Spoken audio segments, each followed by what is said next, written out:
I'm joined now by the Vice President of the United States, Kamala Harris. Thanks so much for joining me. It's good to be with you, Brian. Thank you. So, obvious question. You've been a prosecutor. You were a prosecutor for 30 years almost. Your reaction to the Republican nominee for president being a 34-time convicted felon, and for his party, a party that brands itself the Law and Order Party, falling over themselves to back him? Well, I mean, let's level set. So, 6-week trial, 12 jurors of his peers unanimously returned verdicts on 34 felony counts. They reviewed evidence, they reviewed the law. His attorney actively participated in choosing that jury. His defense attorney actively made decisions about which witnesses to call, actively engaged in cross-examining the prosecution's witness, and they returned a verdict. And I think that when you look at what we've seen as the response from the former president and his allies, I mean, their criticism of a system that is a fair system speaks, I think, badly about how they prioritize the rule of law in America. The way I break it down is this. I think that part of what you can attribute to the response that you're getting from him is, cheaters don't like to get caught, and they don't like to be held accountable.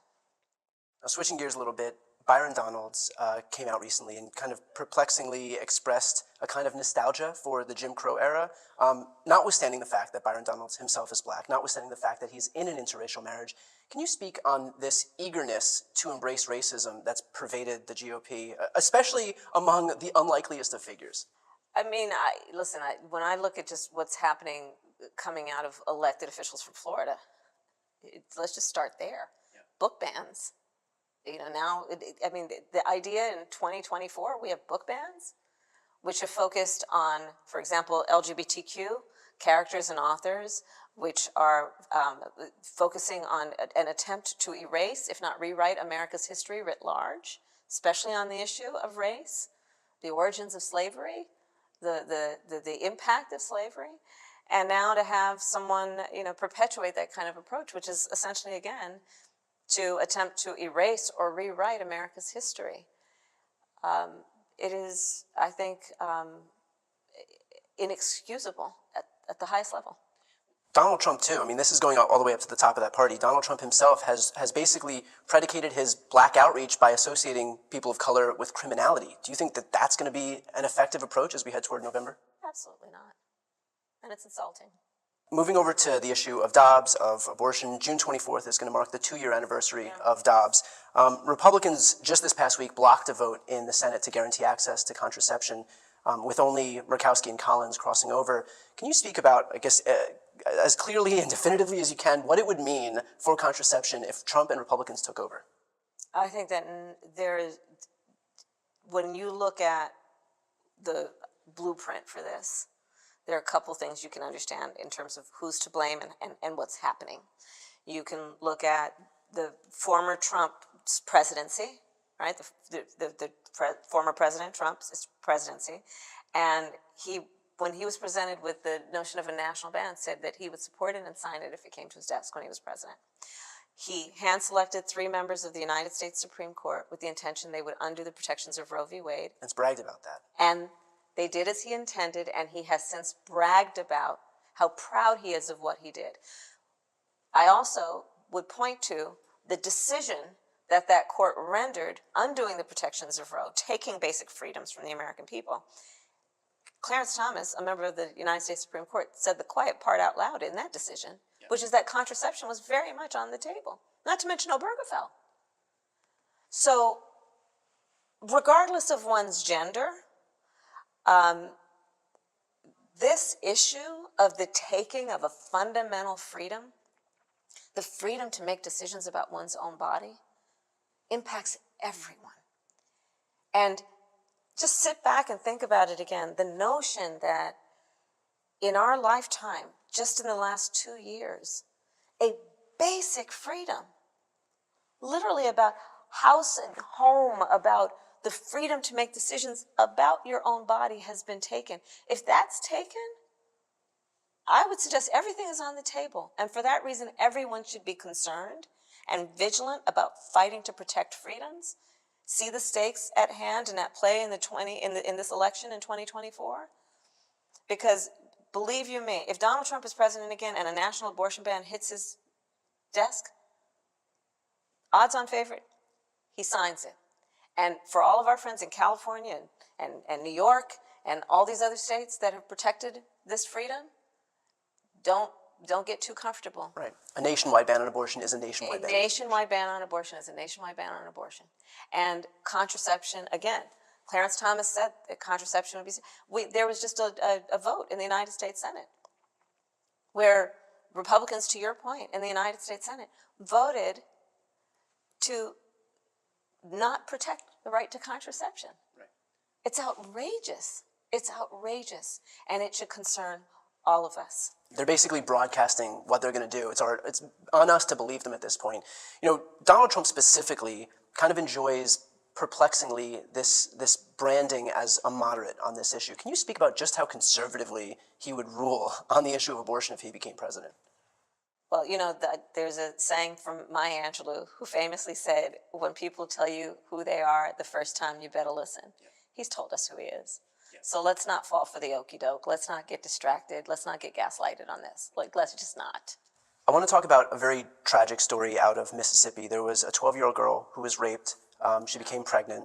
Her parents weren't sure if she would qualify for the state's exemption to the abortion ban. Even if she was, it's unlikely that any doctor would have performed the procedure given how high the penalties are. And now, at 13 years old, 7th grade, she has an 8-month-old child. Can you speak about how commonplace instances like this would be if, again, Republicans were to take control? I will tell you, you know that the majority of my career, you've mentioned this, in the beginning of my career, I was a prosecutor. What you may not know is one of the reasons why I became a prosecutor. I had a best friend in high school who I learned was being molested by her stepfather. And when I learned, I said to her, you have to come and stay with us. I called my mother. My mother said, of course she does. And she came to stay with us. And that's why I decided at a young age I wanted to do the work that was about, in particular, protecting women and children from violence. So I specialized in my career as a prosecutor, in particular on crimes of violence against women and children, with a particular emphasis on child sexual assault.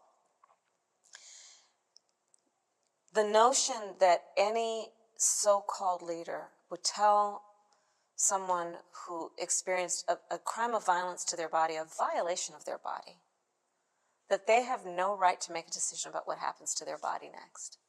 That's immoral. It's truly immoral. Yeah. And my heart breaks when I learned about that story, knowing that that story is sadly not unique necessarily in terms of those kinds of cases happening. And, you know, Brian, I think that we must all agree that one does not have to abandon their faith. You don't have to abandon your faith or deeply held beliefs to agree. The government should not be telling her what to do with her body. Right? If you choose, the person will talk with their priest, their rabbi, their pastor, their imam, but it should not be the government telling people what to do. And the harm that has happened in real time since that decision came down 2 years ago, there are two essential, I think, compelling points about this issue. One, the fact and the notion that such a fundamental right has been taken. And then what we know we must do, the court took the right, Congress can put it back in place. But the fundamental notion about the taking of freedom. But the second compelling point on this, equally compelling, the harm that has happened every day in America, based on the stories we know, which I know are just a fraction of what's happening every day in America. Imagine, for example, on public policy, I feel so strongly, we can talk in lofty terms about public policy. One must always ask, how does this affect a real person? So here's the thing. On abortion, the majority of women who get abortions are mothers. Okay? In the South, every state except Virginia has an abortion ban. Okay, let's assume there is a mother somewhere in the South who needs abortion care. God help her if she's got paid family leave. God help her if she has affordable child care. God help her if she's got some extra savings to afford a plane or bus or train ticket. And then imagine what that means. And again, this is what I mean, real life, like think about this. So she's got to go to an airport, stand in a TSA line, get on a plane sitting next to a complete stranger or two, because she can't have her best friend with her because the best friend's taking care of the kids, to go to a city she's never been, to get the care she wants and needs, to have to go right back and get on that plane because she can't afford to be gone that long. Think about what we're forcing people to do. The levels of harm and the unfairness of this, it's profound. It's profound. That was well said. I want to switch gears a little bit here. Looking at recent Republican primaries, we've seen 15, 20, 25% of voters vote for Nikki Haley. Now, Nikki Haley is basically just a vehicle for anti-Trump sentiment at this point. I don't think there's some rabid, fanatical Nikki Haley base in the Republican Party. But still, these voters are disgusted enough with Trump to show up at the polls in these primaries and register their dissatisfaction with him. So what's your message to those voters, these Republican base voters who, again, are disgusted enough to take time out of their day to cast these ballots against him in their own primary? Yeah, Brian, I think that for the non-Trump Republican voter, we've been very clear. There's room in our campaign. And, frankly, you don't have to look much further than our opposition, the former president, who has pretty much said he doesn't care about those voters. And we've let him know there's room in our campaign if you care about democracy, if you care about fighting for freedoms, if you care about rule of law. There's room in our party and in our campaign for that voter. And, there is everything about fighting for democracy, rule of law, fundamental freedoms that is really the highest stakes of this election in November. And we welcome folks knowing that we may not agree on everything. But I think some of the biggest stakes of this campaign and this election cycle are the issues that we agree on.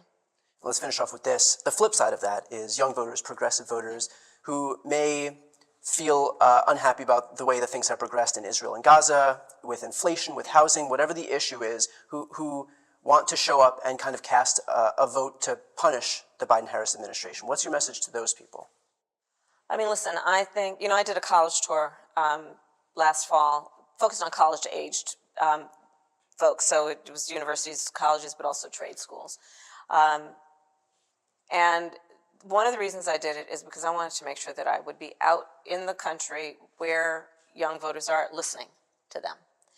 And what I heard were a variety of high priority issues that, if you look at the contrast, it's clear we stand with them and Trump does not.